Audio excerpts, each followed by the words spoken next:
ఓం నమో వెంకటేశాయ. భో చిత్తచేత్ కామయసే విభూతిం తమేవ సంప్రార్థయ వీరమేకం రఘూత్తమం శ్రీరమణం సదాయః శ్రీనాముదారోధరుణోరణీయాం. మన మనస్సును తనపై లగ్నం చేసినంత మాత్రమునే కీర్తిని యశస్సును ప్రసాదించేటటువంటి కరుణామూర్తి ఆశ్రిత జన రక్షకుడు అయినటువంటి శ్రీరామచంద్రునికి నమస్కరిస్తూ తదభిన్న స్వరూపుడైనటువంటి ఆ శ్రీనివాసుని యొక్క దయా విశేషం చేత సమస్త మానవాళికి ధర్మ తత్పరతను సకల కార్యసిద్ధిని చేకూర్చాలన్నటువంటి సంకల్పంతో తిరుమల తిరుపతి దేవస్థానం వారు నిర్వహిస్తున్నటువంటి శ్రీమద్ రామాయణం అయోధ్యాకాండ ప్రవచన పారాయణ కార్యక్రమంలో నేటికి మనం 263వ రోజులోకి ప్రవేశించాం.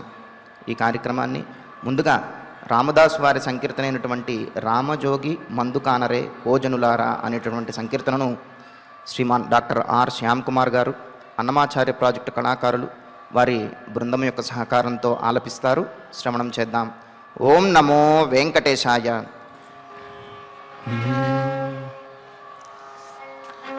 తదరినన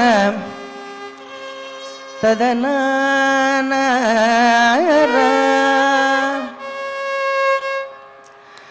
రమజోగి మందు కొనరే ఓజనులార రామజోగి మందు కొనరే ఓజనులార రామజోగి మందు కొనరే ఓజనులార రామజోగి మందు కొనరే ఓజనులార రామజోగి మందు కొనరే.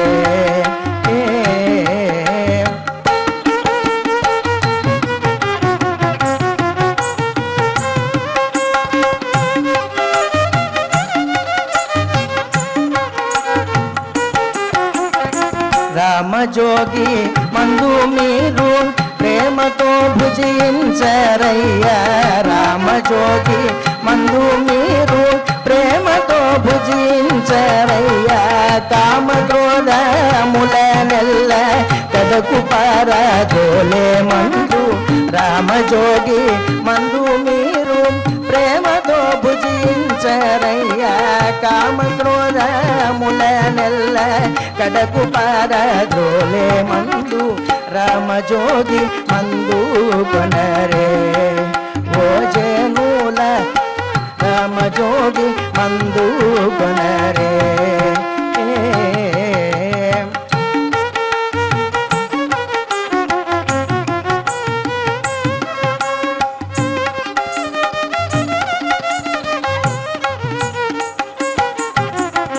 కాటుక కొండల వంటి కర్మమూలడ బాపే మందు కాటుక కొండల వంటి కర్మమూలడ బాపే మందు సాటిలేని జగములందు స్వామి రామజోగి మందు కాటుక కొండల వంటి కర్మమూలడ బాపే మందు సాటిలేని జగములందు స్వామి రామజోగి మందు రామజోగి మందు కొనరే ఓజనులార రామజోగి మందు కొనరే.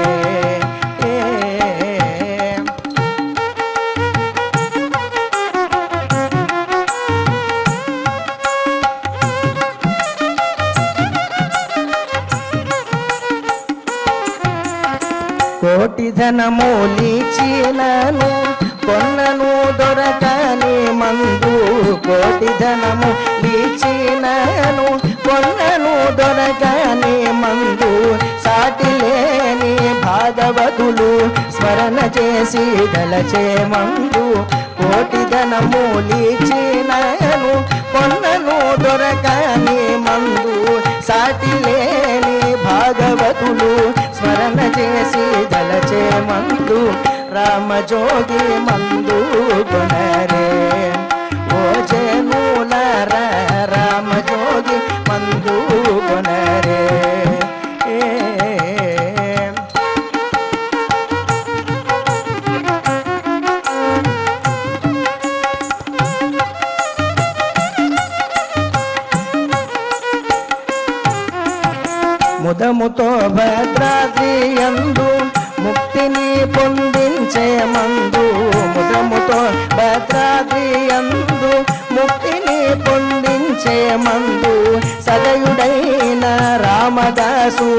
సద్భక్తితో గొలిచే మందు ముదముతో భద్రాద్రి యందు ముక్తిని పొందించే మందు సదయుడైన రామదాసు సద్భక్తితో గొలిచే మందు రామజోగి మందు కొనరే ఓ జనులార రామజోగి మందు కొనరే ఓ జనులార రామజోగి మందు కొనరే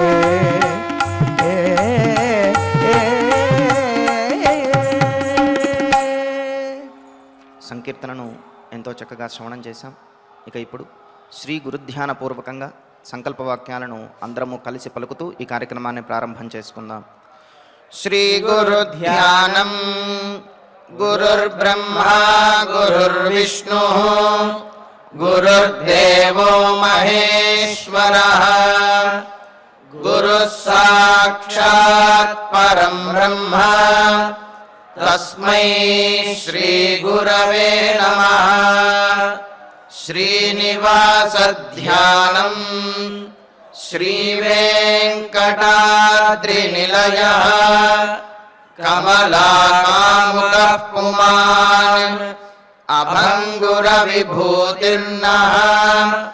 తరంగయతు మంగళం. అథ సంకల్పః. శ్రీమదాదివరాహ క్షేత్రే విరాజమానస్య శ్రీ పద్మావతీ జానేః అఖిలాండకోటి బ్రహ్మాండ నాయకస్య శ్రీరామచంద్ర రూపాంతరస్య భగవతః శ్రీ వెంకటేశ్వర స్వామినః సన్నిధౌ హనుమత్ సీతా లక్ష్మణ భరత శత్రుఘ్న పరివార సమేత శ్రీరామచంద్ర పరబ్రహ్మణః పరిపూర్ణానుగ్రహేణ అస్మిన్ భువనే సమస్తాదివ్యాధీనాం నివారణార్థం భారతవర్షే విద్యా విత్త వాణిజ్య కృషి వైద్య వైజ్ఞానిక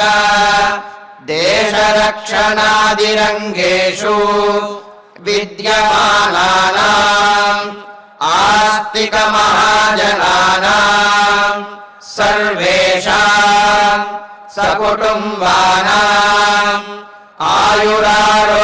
ఆయురారోగ్యైశ్వర్య సద్బుద్ధి ఇత్యాది సర్వశుభఫలప్రాప్త్యర్థం ధర్మాచరణద్వారా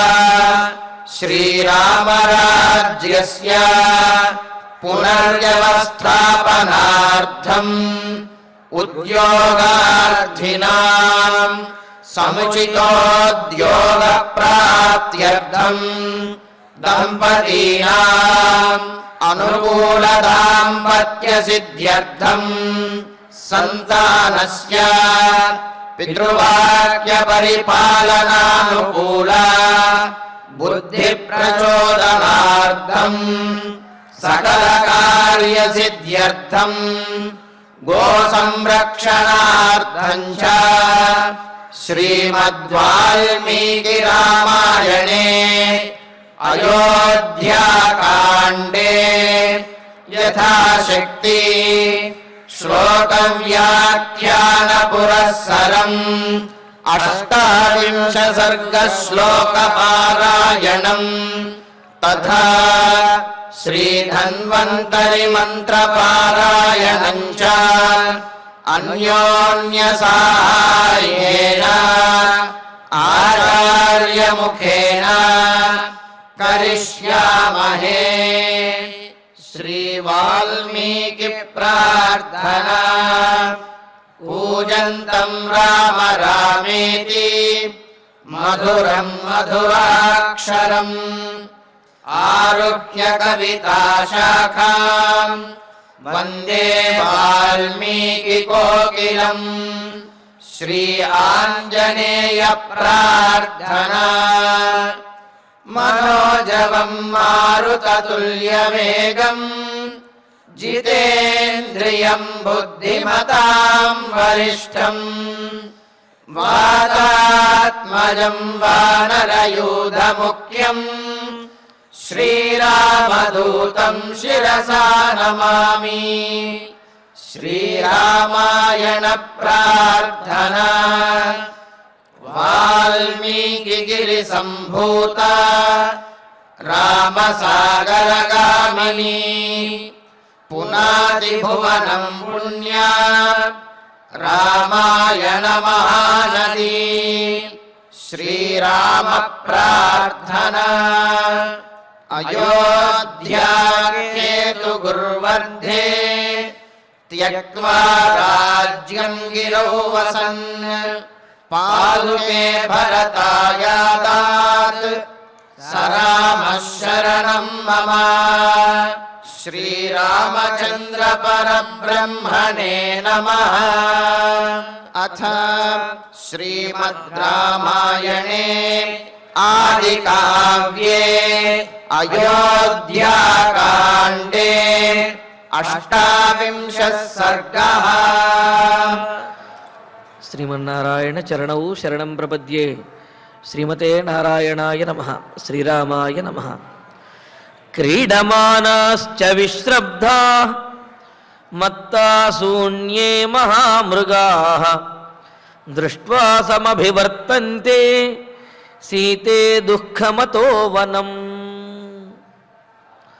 వనవాసానికి బయలుదేరినటువంటి రామచంద్రమూర్తితోటి సీతాదేవి తాను కూడా వస్తాను అని చెప్పి అనేకమైన కారణములు చెప్పి వనంలో విహరిస్తాను, అక్కడ ఉన్నటువంటి సెలయేరుల్లో స్నానం చేస్తాను, అక్కడ ఉన్నటువంటి ప్రకృతి సౌందర్యాన్ని ఆస్వాదిస్తాను, అనేక జంతువులని ఆ మృగములను చూచి ఆనందిస్తాను, నీతో కలిసి విహరిస్తాను, ఇది నాకు ఇష్టము అని చెబితే నీ ఇష్టములో ఎంత కష్టము ఉందో నీకు తెలుసా?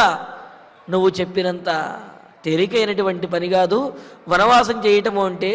అనేకమైనటువంటి దోషములు, అనేకమైనటువంటి కష్టములు, అపాయములు అడుగడుగునా కూడా వనంలో ఎదురుపడుతూ ఉంటాయి. వాటన్నింటినీ తట్టుకోవటం, వాటన్నింటినీ ఎదుర్కోవటం అనేది సామాన్యమైనటువంటిది కాదు. కావున సీత, నీవు ఈ అయోధ్యానగరంలోనే ఉండి నీవు పాటించదలచినటువంటి ధర్మాన్ని ఇక్కడే ఉండి ఆచరించు అని చెబుతూ మరి అరణ్యంలో ఉండే అపాయముల గురించి తెలియజేస్తూ ఉన్నాడు. క్రీడమానాశ్చ విశ్రబ్ధాః మత్తాః శూన్యే మహామృగాః దృష్ట్వా సమభివర్తంతే సీతే దుఃఖమతో వనం అని అంటూ, సీత శూన్యే విశ్రబ్ధాః, శూన్యే ఆ అడవిలో, జనసంచారం అనేదే లేనటువంటి అడవిలో, నిర్జనం ప్రదేశమైనటువంటి అక్కడ విశ్రబ్ధాః నిర్భయంగా, ఎటువంటి శంక లేకుండా విచ్చలవిడిగా వాటికి ఇష్టం వచ్చినట్టుగా స్వేచ్ఛగా క్రీడమానాః క్రీడిస్తూ అంటే ఆటలాడుకుంటూ ఎలా పడితే అలా ఉంటున్నటువంటి మత్తాః బాగా మదించినటువంటి మహామృగాః ఆ అడవిలో ఉండేటువంటి జంతువులు ఏవైతే ఉన్నాయో ఆటవిక జంతువులు, సింహము, పులులు, అదేవిధంగా సాధారణమైనటువంటి ఏనుగులు, లేకపోతే దున్నపోతులు, ఇలాంటివి ఏవైనా సరే అడవిలో వాటికి అడ్డు అదుపు అనేది ఏది ఉండదు. వాటిని అదుపు చేసేవారు కూడా ఉండరు. అదేవిధంగా వాటికి ఆహారం ఎంత కావాలో అంత ఆహారాన్ని తిని అవి బాగా మదించి ఉంటాయి. అంతేకాదు అవి ఎక్కడికి కావాలంటే అక్కడ విహరిస్తూ, ఎప్పుడు కావాలంటే అప్పుడు ఆటలాడుకుంటూ అవి చాలా స్వేచ్ఛగా జీవిస్తూ ఉంటాయి. అలా స్వేచ్ఛగా జీవిస్తూ అసలు మనుషులంటేనే తెలియనటువంటి ఆ మృగములన్నీ కూడా దృష్ట్వా మనలను చూచి, అంటే ఏమిటి, ఆ మృగములు ఎప్పుడూ చూడనటువంటి మనలని చూచి ఎవరో కొత్తగా వచ్చారు, అసలు ఏమిటో అని చెప్పి ముందు అవి ఆశ్చర్యాన్ని పొందినటువంటివై మీదకి వచ్చి దాడి చేయవచ్చునని చెబుతూ సమభివర్తంతే, పూర్వం ఎప్పుడు చూడకపోవటం వల్ల వీరి వలన మనకు అపాయం జరుగుతుంది, కావున ఆ అపాయం జరగకముందే వీరిని వధించేయాలి అని అన్నట్లుగా అవి వెంటనే చూచిన వెంటనే అంతకుముందు ఎప్పుడూ చూసినటువంటి అనుభవం లేకపోవటం వల్ల మీదకు వచ్చి దాడి చేస్తాయి. సమభివర్తంతే, చుట్టూ మూగి మీదకు వచ్చి దాడి చేస్తాయి. అతః వనం దుఃఖం, అందువలన వనం అరణ్యవాసము అంటే దుఃఖం, చాలా కష్టతరమైనటువంటిది. నువ్వేదో ఆ అరణ్యంలో ఉన్నటువంటి ఆటవికమైనటువంటి జంతువులను చూచి నేను ఆనందిస్తాను, ఆస్వాదిస్తాను, ఆహ్లాదకరంగా విహరిస్తాను అంటున్నావు. కానీ అడవిలో జంతువులు చాలా అవి క్రూరంగాను అదేవిధంగా మదించి వాటికి స్వేచ్ఛతో ఉండడం ద్వారా ఎవరిని కూడా లెక్క చెయ్యకుండా ఉంటాయి కదా. ఆ మాట చెబుతున్నాడు. కావున మనల్ని చూచిన వెంటనే ఇంతకు ముందెప్పుడూ కూడా మనల్ని చూచి ఉండవు, కావున వెంటనే మన మీద దాడి చేసి మనకు హాని చేస్తాయి. అందువలన అడవికి వెళ్ళడం చాలా ప్రమాదకరము. కావున నీ ఆలోచన మార్చుకో అని అంటూ మరి సీతాదేవి వనములలో ఉన్నటువంటి ఆ సెలయేరుల్లో జలకాలాడతాను అంటే ఇంతకుముందు ఏమని చెప్పాడు? సెలయేరులు అంటే అవి పర్వతముల మీద నుంచి అమితమైనటువంటి వేగంగా అవి ప్రవహిస్తూ ఉంటాయి. వాటి యొక్క శబ్దాన్ని వినడమే భయంకరంగా ఉంటే ఆ ప్రవాహంలో దిగి స్నానం చేయటం చాలా ప్రమాదకరము. అందులో ఆ నీటి ప్రవాహానికి కొట్టుకుపోయే ప్రమాదం ఉన్నది. కావున అలా స్నానం చేయలేవు, జలకాలు ఆడలేవు అని చెప్పి అన్నాడు కదా. మరి ఇప్పుడు సీతాదేవి అయితే ఎక్కడైతే ప్రవాహము లేదో అక్కడ స్నానం చేస్తాను, ఎక్కడైతే సెలయేరులు ప్రవాహం లేకుండా స్నానం చేయడానికి యోగ్యంగా ఉంటుందో, ప్రవాహం తక్కువగా ఉన్న చోట అక్కడ స్నానం చేసి జలకాలు ఆడవచ్చును కదా, అక్కడ విహరించవచ్చును కదా అని సీతాదేవి అంటుందని. సగ్రహాసరితశ్చైవ పంకవత్యశ్చ దుస్తరాః మత్తైరపి గజైర్నిత్యం అతో దుఃఖతరం వనం. సీత, ఆ వనములో ఉండే ప్రవాహము లేనటువంటి చోట కూడా ఆ నదులలోనూ సెలయేరులోనూ కూడా ప్రమాదములు మాత్రం పొంచి ఉంటాయి. ఎలా అంటావా? వేగంగా ప్రవహిస్తున్నటువంటి నీటిలోనేమో దిగి స్నానం చేయలేము, ఎందుకంటే ప్రవాహంలో దిగిన వెంటనే ఆ ప్రవాహంతో కలిసి కొట్టుకుపోతామని. పోనీ ఎక్కడైతే ప్రవాహం లేదో అక్కడ స్నానం చేద్దాము అంటే అక్కడ నిర్జన ప్రదేశం అవటం వల్ల, అంటే మానవులు అనేవాళ్ళు అక్కడెవరూ కూడా లోపల ఉండకపోవటం వలన, ఆ జనసంచారం లేకపోవటం వల్ల జలచరములు ఏవైతే ఉన్నాయో అవి స్వేచ్ఛగా తిరుగుతూ ఉంటాయి. అందులోనూ కూడా ఈ ముసళ్ళు అవన్నీ ప్రవాహము లేనటువంటి చోట ముసళ్ళవి కూడా తిరుగుతూ ఉంటాయి. ఎప్పుడైతే ఆ మడుగులోకి లేకపోతే ఆ నదిలో కాలు పెడతామో అవి ఆహారం కోసం ఎదురు చూస్తూ ఒకేసారి దాడి చేసి మింగేస్తాయి అని చెబుతూ సగ్రహాః, మొసళ్లతో కూడినటువంటివి అన్నారు. కేవలం మొసళ్ళే కాదు, ప్రవాహము లేనటువంటి చోట బురద కూడా ఎక్కువగా ఉంటుంది. పంకవత్యః, ఎక్కువ బురద కలిగినటువంటివి. కాలు పెట్టారు అంటే దాంట్లో ఇరుక్కుపోతారు, లేకపోతే లోపలికి కూరుకుపోతారు అన్నమాట. అందుకనే పంకవత్యః, బాగా బురదతో కూడినటువంటివి. అంతేకాదు మత్తైః గజైః దుస్తరాః, అక్కడ ఆ సెలయేరులు, ఆ మడుగులు, మదించినటువంటి ఏనుగులు అక్కడికి వచ్చి ఆ బురదలో తిరుగుతూ వాటి యొక్క తీట తీర్చుకుంటూ ఆ మదముతోటి ఆ కొలనులను చెల్లాచెదురు చేస్తూ ఉంటాయి. అవి ఎప్పుడు ఆ కొలనులోకి మడుగులోకి ఆ నదుల్లోకి వస్తాయో తెలియవు. అవి కనుక వచ్చాయంటే నదినంతటినీ కూడా కలచివేసేంతగా అవి అక్కడ తిరుగుతూ ఉంటాయి. ఎవరు కనిపించినా, ఎవరు అడ్డుపడ్డప్పటికీ కూడా తామరకాడ పీకి అవతల పడేసినట్లుగా అక్కడ ఆ నదిలో కనిపించినటువంటి వాటినన్నింటినీ కూడా అవతల పడేస్తూ ఉంటాయి. ఈ విధంగా నదిలో ఉన్నటువంటి మొసళ్ళ వల్ల ప్రమాదం, నదిలోకి దిగితే కాళ్ళు ఇరుక్కుపోతాయి కనుక ఆ బురద వల్ల ప్రమాదం, నదిలోకి వచ్చి అక్కడ జలకాలాడేటువంటి ఏనుగులు ఏవైతే ఉంటాయో వాటి వల్ల ప్రమాదం. అటువంటి నదులలో నీవు జలకాలాడతావా? అది కష్టం కదా. అంతేకాదు, మనం వనవాసం చేసేటప్పుడు ఏదైనా నది గనక అడ్డు వచ్చినట్లయితే ఆ నదిని దాటి మనం వెళ్ళవలసి వస్తుంది. ఆ దాటే వరకు కూడా ఎలా ఉంటుందో పరిస్థితి చెప్పలేము, చాలా ప్రమాదకరంగా ఉంటాయి. దుస్తరాః, దాటడానికి చాలా ప్రమాదకరంగా ఉండే. సరితః, నదులు అరణ్యంలో ఉంటాయి. అటువంటి నదులని చూస్తేనే భయం వేస్తుంది. వాటిలో అడుగు పెడితే జలచరములు అంటే ఈ మొసళ్ళ వల్ల ప్రాణ ప్రమాదము, వాటిలో దిగినట్లయితే ఆ బురదలో ఇరుక్కుపోయి కనీసం తప్పించుకునేటటువంటి అవకాశం కూడా లేకుండా ప్రాణములు కోల్పోవలసి వస్తుంది. ఆ నదుల దగ్గరికి వచ్చేటటువంటి మదించినటువంటి ఏనుగులు అవి కొత్తవారు ఎవరు కనిపించినా వెంటనే దాడి చేస్తాయి. వాటిని ఎదుర్కోవటం కూడా కష్టము. కావున పైగా ఇదేదో ఒకరోజు 2 రోజులు పోయేది కాదు. నీరు అనేది మనకు ప్రతిరోజు అవసరమే. ఆ నదుల దగ్గరికి మనం ప్రతిరోజు వెళ్ళవలసిందే. కావున ప్రతిరోజు ప్రతి నిత్యము కూడా అపాయములను ఎదుర్కొనవలసిందే. అపాయములతోటే మన జీవితం అనేది అక్కడ ఆ వనంలో గడుస్తుంది. కావున అతః నిత్యం వనం దుఃఖతరం. కావున ఎప్పుడైనా సరే ప్రతిరోజు కూడా ఆ వనం అనేది దుఃఖతరం, అపాయకరంగాను కష్టతరంగాను ఉంటుంది. ఆ అపాయాలను ఆ కష్టములని నీవు భరించలేవు సీత. కావున ఈ అయోధ్యానగరంలోనే ఉండు అని అంటూ లతాకంటక సంకీర్ణా కృకవాకూపనాధితా నిరపాశ్చ సుదుర్గాశ్చ మార్గా దుఃఖమతో వనం. స్వామి, మీరెప్పుడూ కూడా అక్కడ ఉండేటటువంటి అపాయాల గురించే చెబుతున్నారు కానీ అందమైనటువంటి లతలు, ఆ లతలకు పూసేటటువంటి పువ్వులు ఇవన్నీ కూడా మీకు కనిపించవా అని సీతాదేవి అంటుందని దానికి కూడా సమాధానం చెప్పేస్తున్నాడు. అక్కడ నీవు లతలనే అంటున్నావు. ఆ లతలు చెట్టు మీద పాకి కాస్త పువ్వులు పూస్తూ ఉంటే చూడటానికి బాగానే ఉంటుంది. కానీ ఆ లతలు అడవిలో కేవలం చెట్టు మీదే పాకుతూ వెళ్ళవు, ఆ నేల మీద కూడా పాకుతూ నడవడానికి కూడా అవకాశం ఉండదు. ఒకవేళ కాలు పెట్టి కాలు తీయాలి అంటే ఆ కాలు చుట్టూ పెనవేసుకున్నటువంటి ఆ లతలు కాలు ముందుకి కదలనీయవు. కింద ఏమున్నదో ఆ లతల కింద ఏమున్నదో తెలియదు. ఏ పాములు ఉంటాయో ఏ క్రూర జంతువు ఉంటాయో తెలియవు.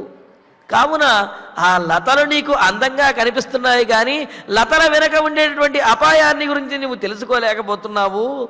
అంతేకాదు మార్గాహ, అడవిలో ఉండేటటువంటి ఆ దారులు మార్గాలు ఎలా ఉంటాయంటే లతా కంటక సంకీర్ణ, సున్నితమైనటువంటి లతలే కాదు, ఆ లతలకు ఉన్నటువంటి ముళ్ళు ఏవైతే ఉన్నాయో ఆ ముళ్ళతోటి అవి ప్రమాదకరంగా ఉంటాయి. కాలు పెడితే అరికాలు అంతా కూడా రక్తం వచ్చేంతగా ఆ ముళ్ళు పాదాన్ని చీల్చివేస్తాయి. లతా కంటక సంకీర్ణ, తీగలతోటి ముళ్ళతోటి కూడా బాగా వ్యాపించి ఉండటం వలన అడుగు ముందుకు వెయ్యటానికే చాలా కష్టంగా ఉంటుంది. అలా అంతేకాదు, సరే ఎలాగోలా చూసుకుంటూ నడుచుకు వెళదామా అంటే ఏమిటి, అలాగా లతలు ముళ్ళు ఉన్నప్పుడు అటు ఇటు దృష్టి ఉండదు, కేవలం ఆ దారిని చూసుకుంటూనే వెళుతూ ఉండాలి. ఇలా తల వంచుకుని దారి చూసుకు వెళుతూ ఉంటే ఆ చుట్టూ ఉన్నటువంటి ఏ జంతువు మీద దాడి చేస్తుందో చెప్పలేము. అంతేకాదు దాడి చేయవలసిన అవసరమే లేదు. అలాగా ఆ దారి చూసుకుంటూ ముందుకు వెళుతూ ఉంటే అడవి కోళ్ళు ఏవైతే ఉన్నాయో అవి చేసేటటువంటి కేకారం వల్లగా అంటే గట్టిగా బిగ్గరగా అవి అరుస్తాయి. ఆ అరుపుని వింటేనే గుండె గుబేలమంటుంది అంటూ కృకవాకూపనాదితా.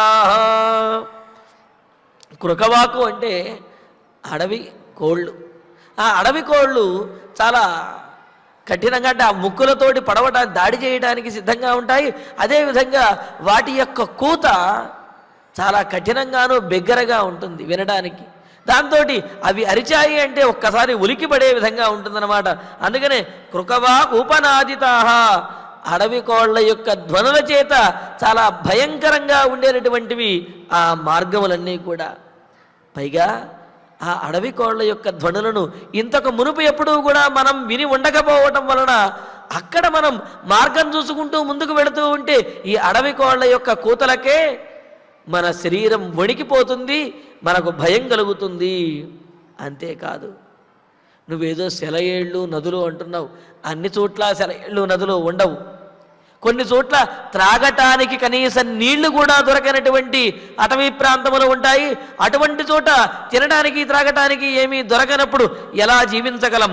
నిరపాహ, నీళ్లు లేకుండా త్రాగటానికి కనీసం జలము కూడా లభించినటువంటి సుదుర్గాశ్చ, చాలా కష్టతరమైనటువంటివి అపాయకరమైనటువంటి ప్రదేశములు, అడవిలో అటువంటి మార్గములు ఎన్నో ఉంటాయి.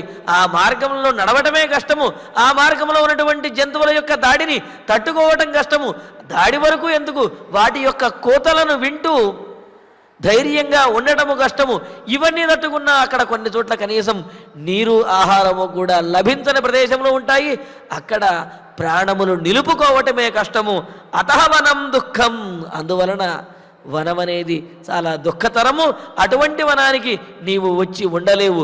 కావున సీత, నీవు వనవాసానికి రావద్దు, అయోధ్యానగరంలోనే ఉండు అంటూ శుష్యతే పర్ణశయ్యాసు స్వయం భగ్నాసు భూతలే రాత్రిషు శ్రమఖిన్నేషు శమఖిన్నేన తస్మాత్ దుఃఖతరం వనం.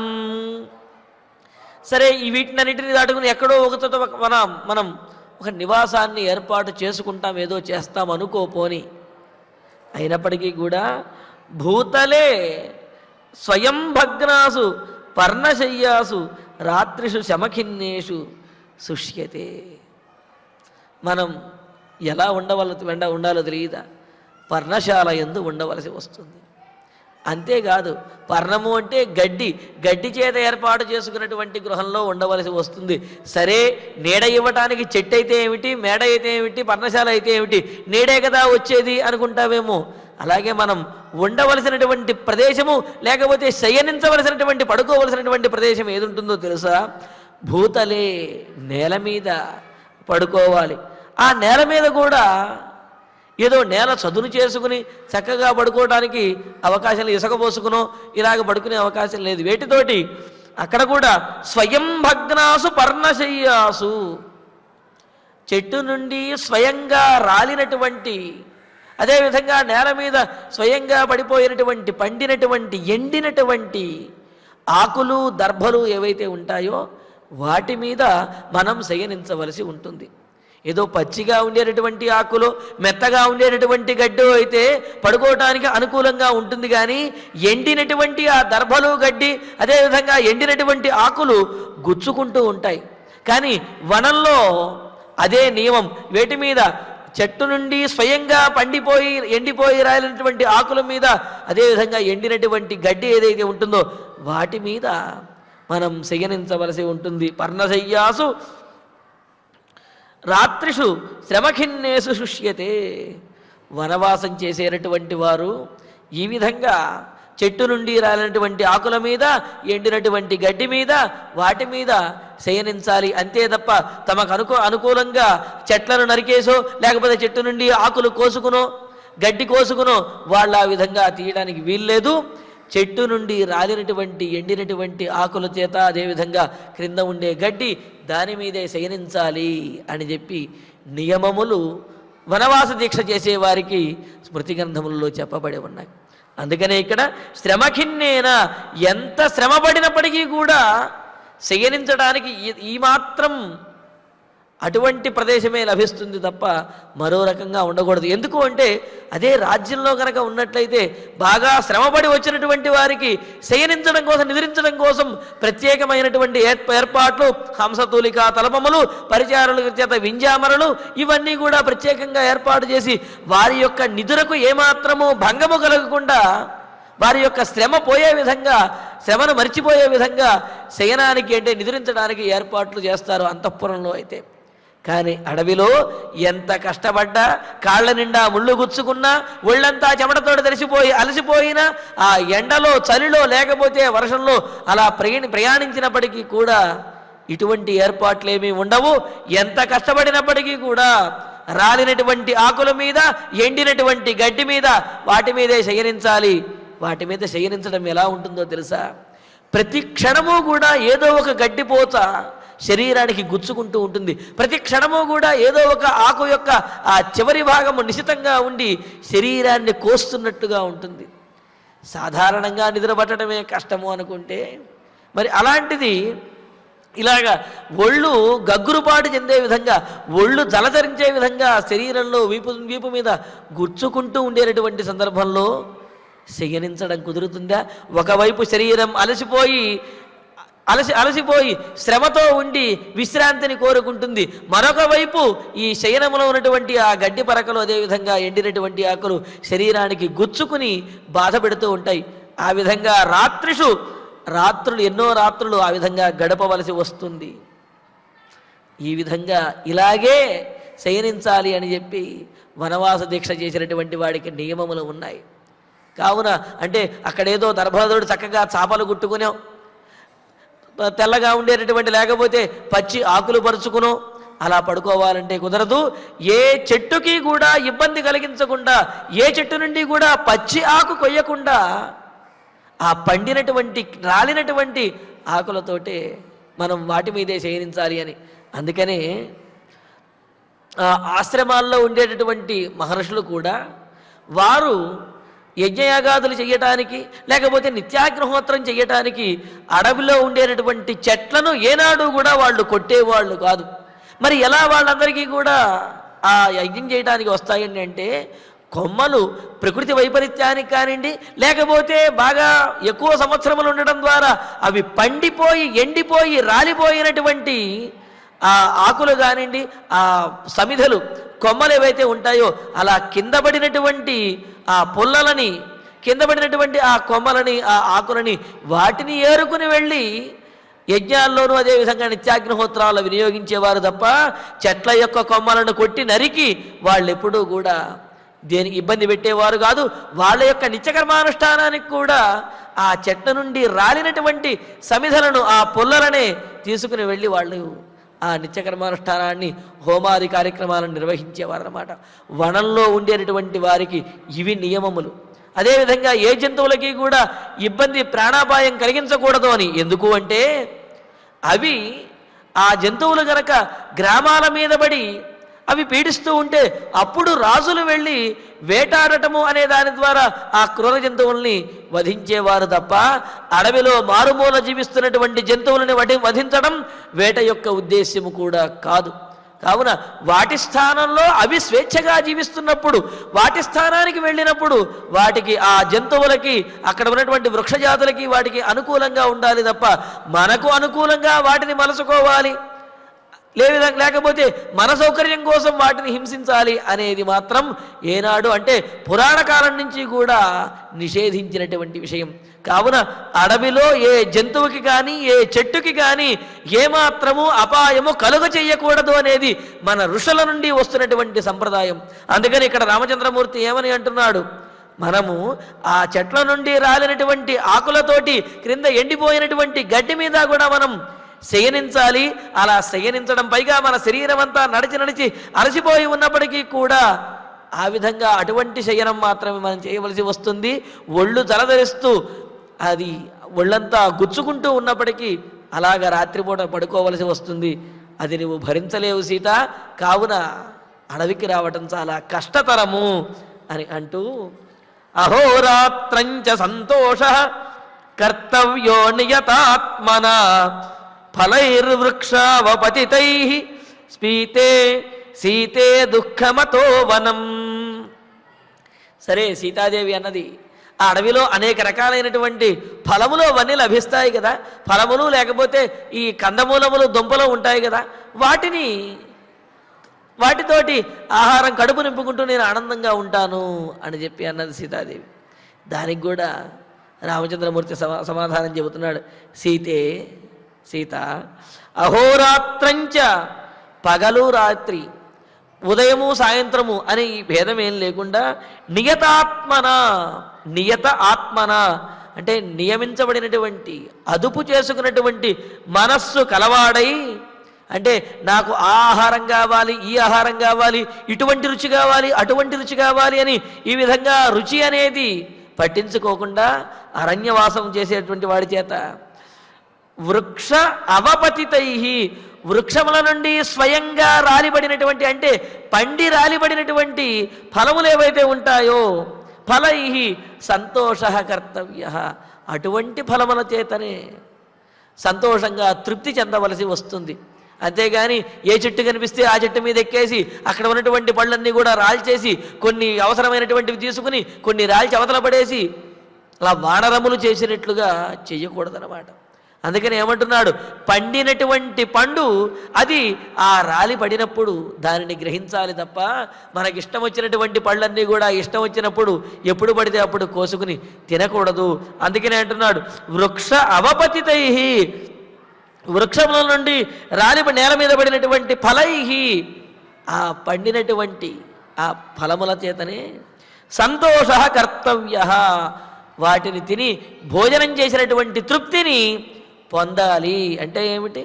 ఏదో దొరికినటువంటి దానితోటి కడుపు నింపుకుని భోజనం చేశాను అనే తృప్తిని పొందాలి. అంటే తృప్తి కలుగకపోయినా, కడుపు నిండకపోయినప్పటికీ కూడా కడుపు నిండినట్లుగా తృప్తిని మానసికంగా పొందవలసి వస్తుంది. అదేదో 1 రోజు 2 రోజులు కుదురుతుంది, కానీ ఎక్కువ రోజులు పస్తులుంటూ నేను చక్కగా తింటున్నాను అని అనుకోవటం కుదిరేటటువంటి వ్యవహారం కాదు కదా.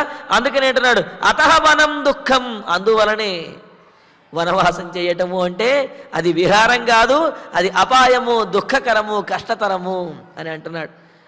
ఇలా మాత్రమే ఎందుకు ఉండాలి? ఆ రాలినటువంటి ఆకులని తీసుకోవటం, అలాగే రాలినటువంటి పండినటువంటి పళ్ళను మాత్రమే స్వీకరించడం ఏమిటి నియమము అంటే దానికి మనకు స్మృతి గ్రంథములలో నియమాన్ని చాలా చక్కగా తెలియజేశారు.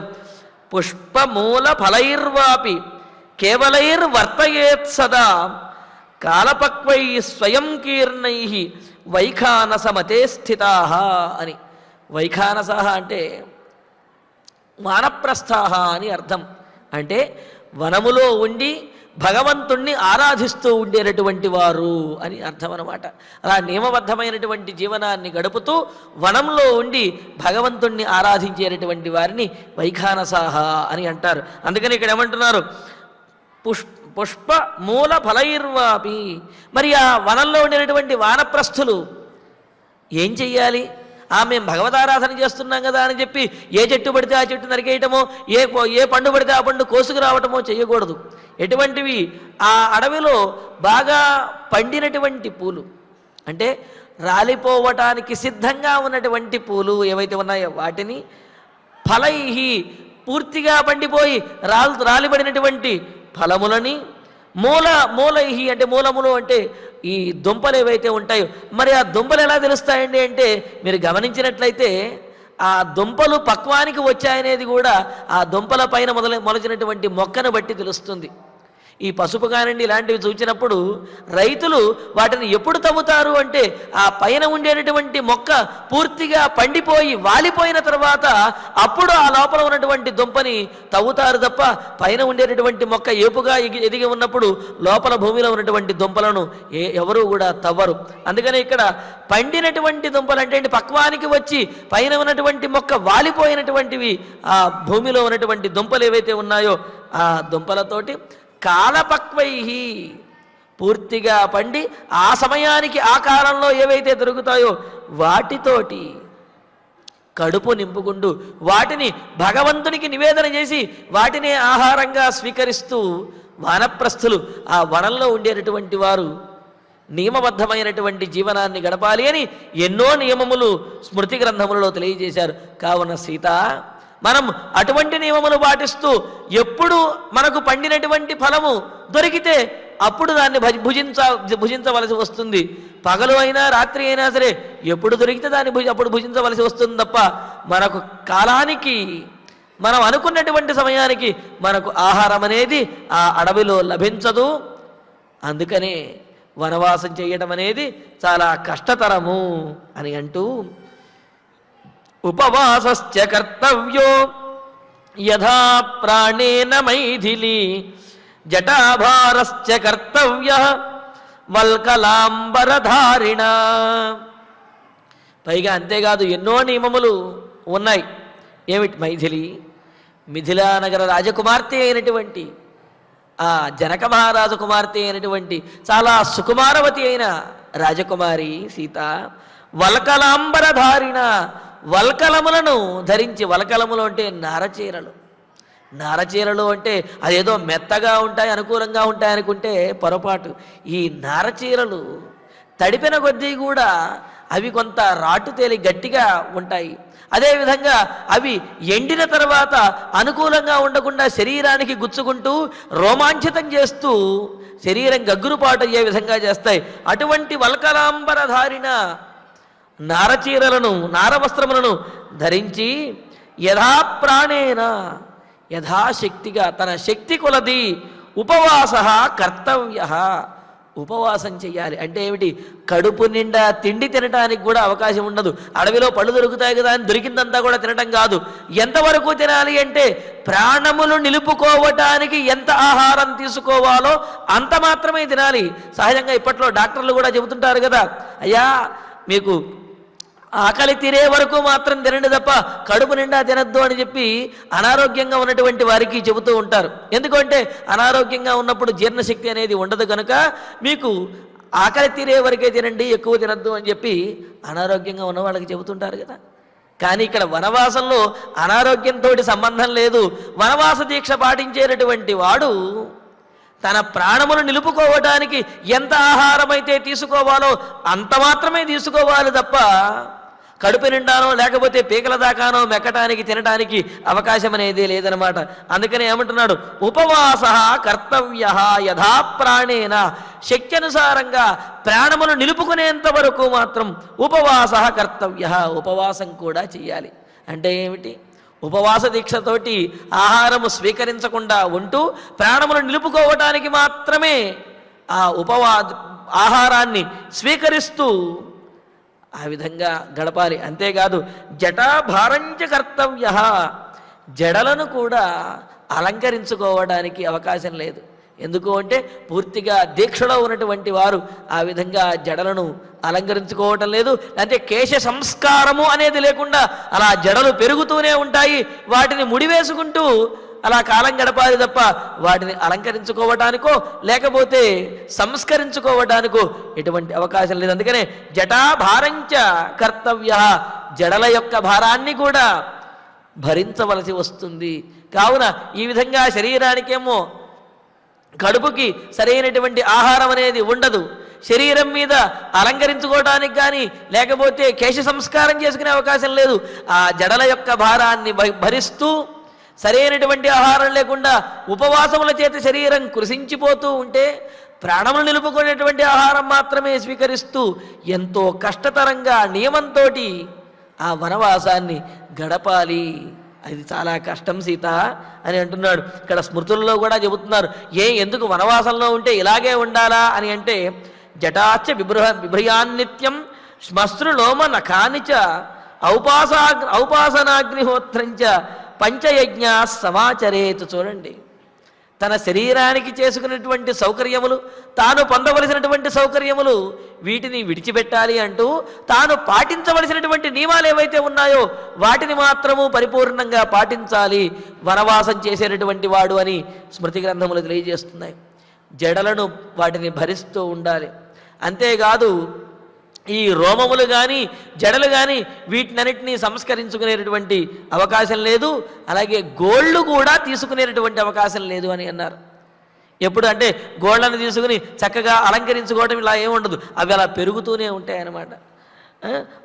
అయితే ఔపాసనాగ్నిహోత్రంచ పంచయజ్ఞ సమాచరేత్. పంచమహాయజ్ఞాలని ప్రతిరోజు కూడా ఔపాసనాగ్నిని వీటినన్నింటినీ ఉపాసన మాత్రం తప్పనిసరిగా చెయ్యాలి. ఎందుకంటే వనవాస దీక్ష అనేది ఈ నియమములతో కూడినటువంటిది.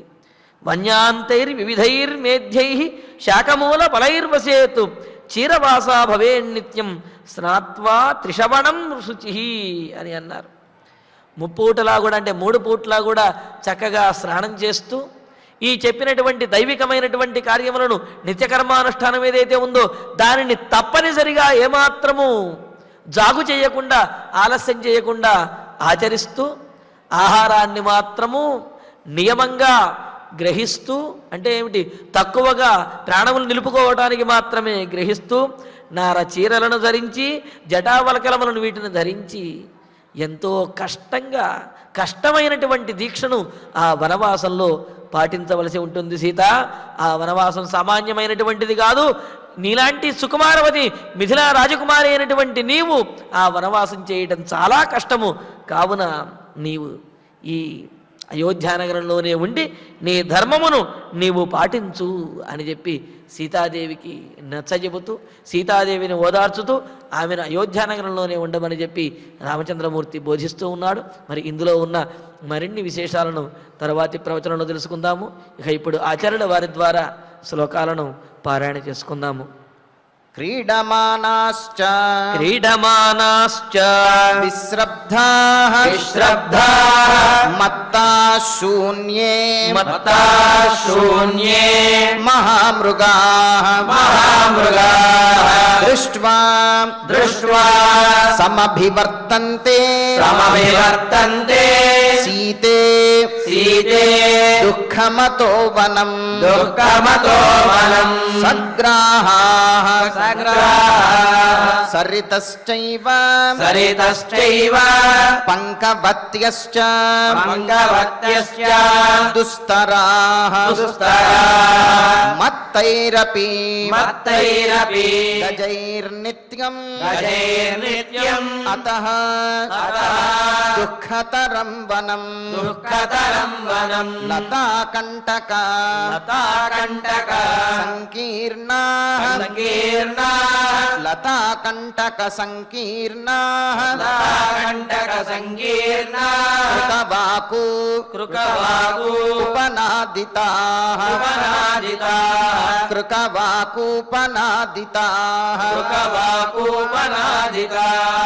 నిరపాశ్చ సుదుర్గాశ్చ మార్గాః దుఃఖమతో వనం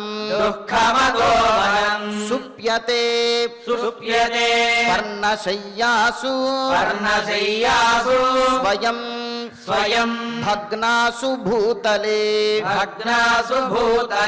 రాత్రిషు శ్రమఖిన్నేన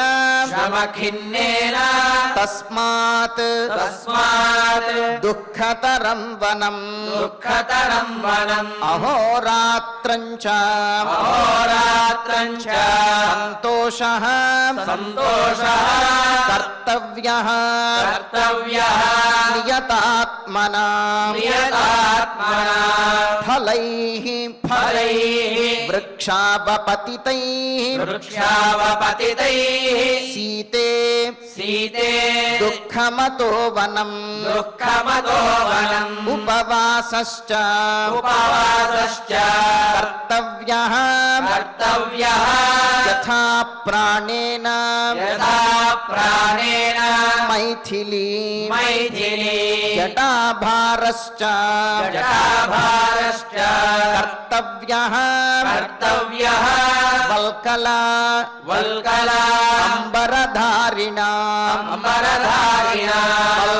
అంబరధారిణా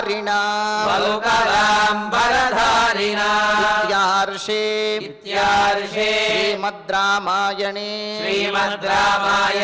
ఆదికావ్యే అయోధ్యాకాండే అష్టావింశే సర్గే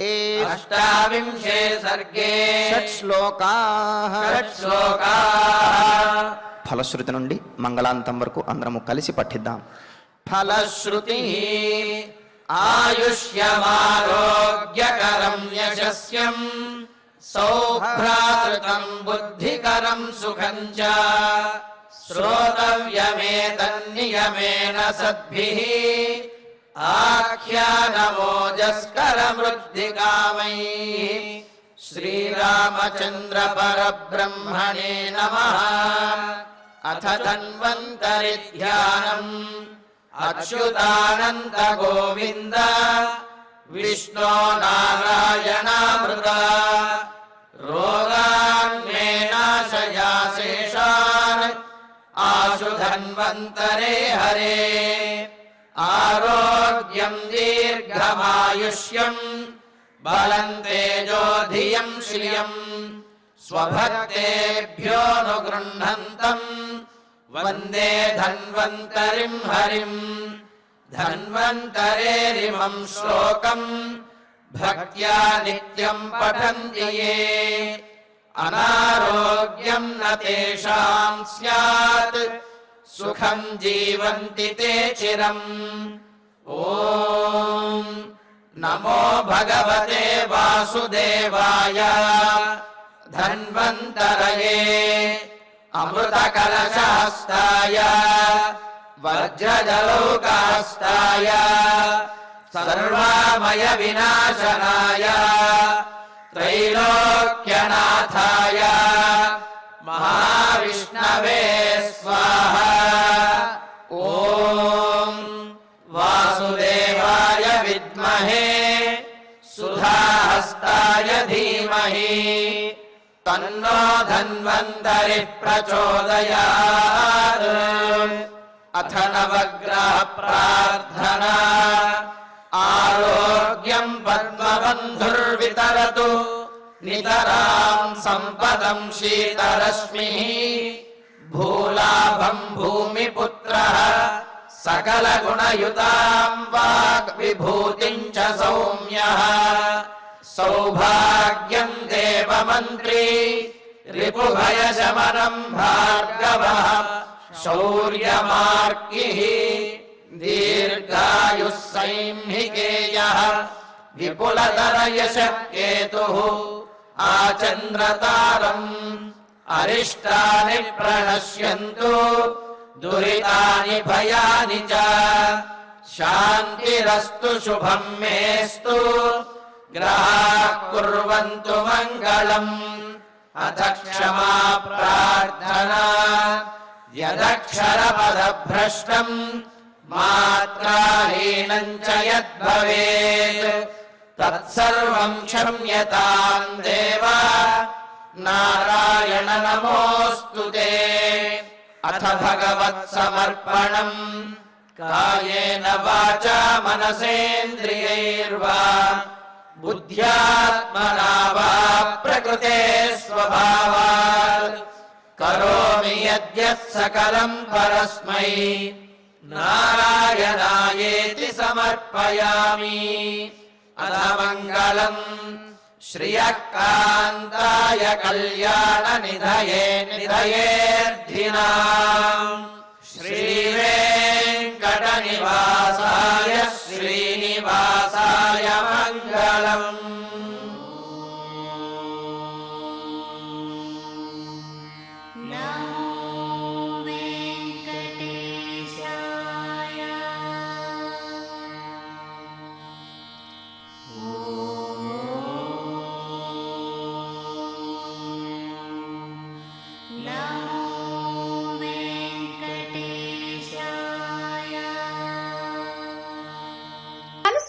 రంగాలలో దశాబ్దపు అనుభవంతో కస్టమర్ల మరియు శ్రేయోభిలాషుల మన్ననలను నమ్మకాన్ని గెలుపొందిన సంస్థ విఆర్ఆర్ కన్స్ట్రక్షన్స్. నాణ్యతకు నమ్మకానికి మారుపేరు VRR constructions.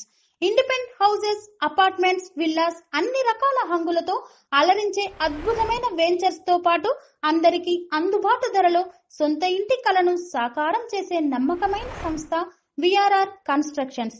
Please visit VRR constructions, Varatex Plaza near Radhika Theatre, ECL X Road, Hyderabad. Call to 9100885551 9100885559.